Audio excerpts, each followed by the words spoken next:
hold these truths to be self-evident that all men are created equal. This is a quote, as I'm sure most of you know, from the Declaration of Independence. Ever since the start of the United States of America, lawmakers have tried to pass laws for equal rights among all people. Have any of you heard of Title IX? Okay. All right. Well, according to where's it going with this? In 1972, Title IX was an amendment passed that became a law. Title IX is a law that was enacted almost 40 years ago to give equal rights and equal opportunities to men and women when they're trying to go to colleges. Mostly the focus was on education. Since most universities receive federal aid, their sports programs also have to be in compliance and give equal rights to everyone. That sounds great, but when you start to look at more of athletics and what goes on there, this law is outdated and needs reform. As a former high school athlete who wanted to play college sports, I researched Title IX and my athletic options when I was graduating to figure out what I could do, and I feel like I've learned a lot about Title IX and what systems and laws are in place now. Today we're going to understand the problem of Title IX, what causes the problem, and come up with a solution that will ensure equality for all college students and athletes in the future. Title IX, one of the great things that it's done is improved the ability for both men and women to go to education, get education in the future in college. And for that to continue in the future, Title IX needs to stay in place, but it has hurt male athletes who do not play football. To comply with Title IX on the athletic side of it, there's two main things that schools have to do. One, they have to offer the same amount of students that are males have to be athletes compared to the amount of students that are women. For example, at ASU, if the student population was 60% male and 40% female, the athletes, 60% need to be men and 40% need to be women. In 2005, according to an article titled Title IX in Athletics, 167,000 female athletes participated in sports compared to 223,000 male athletes. That is not the correct proportion to what college students are in terms of men and women attendance. But Title IX is not only based on number of athletes, it's also on scholarships. If you don't count football, because we're going to talk about that in a second, so only in sports where men and women both play the same thing, so like there's a men and women's basketball team, men and women's baseball, softball team, women receive 33,000 scholarships compared to men only 21,000. So for every $10,000 that a male athlete receives in scholarships, a female receives 15,000 for the same sport. So you may ask why are there more male athletes but more females receiving scholarships?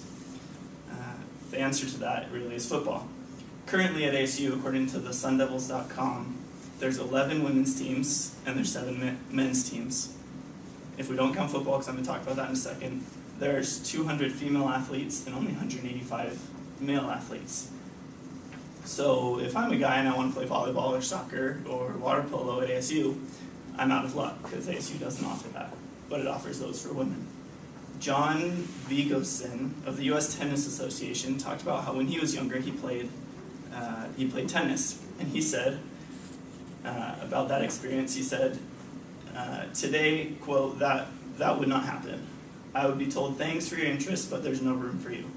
Thousands of male athletes who play tennis or other smaller sports are told that every year, while women's teams have those sports and don't have enough people for their rosters. This isn't just an issue at ASU. According to a peer journal I found on asu.edu, San Diego, Northern Iowa, and San Diego State are also battling this currently. The two causes that I'd like to address is public misconception and football. According to a survey that I conducted on surveymonkey.com, 85% of the respondents think that either men are favored or it's equal. The words of the law, yes, they sound equal, but the actual application of it, however, is not.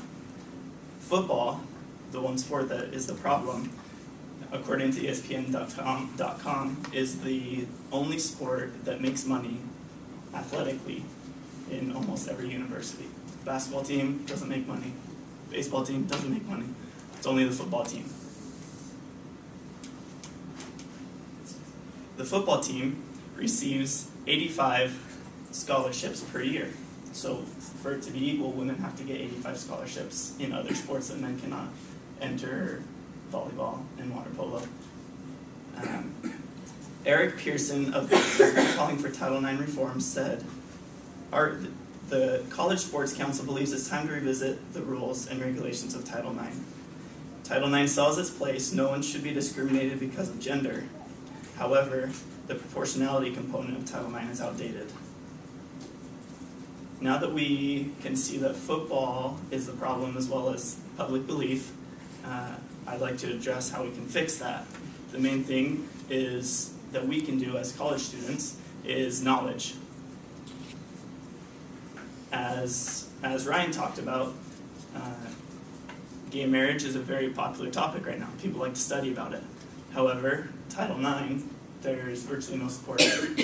No one in here had heard of it until I've started speaking. According to Graham Watson from ESPN.com, it still has a 70% approval rating, so no politician is going to try and take it down. That means we need to educate ourselves so that we know how we can, so that the approval rating can go down.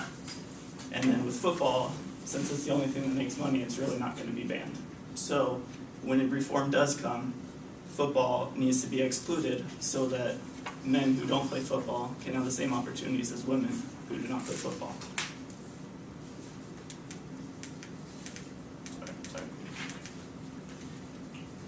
Until football is excluded from the equation,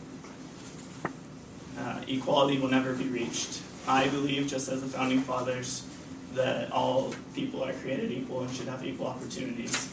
But until there's reform, college sports will never have equality. Thank you.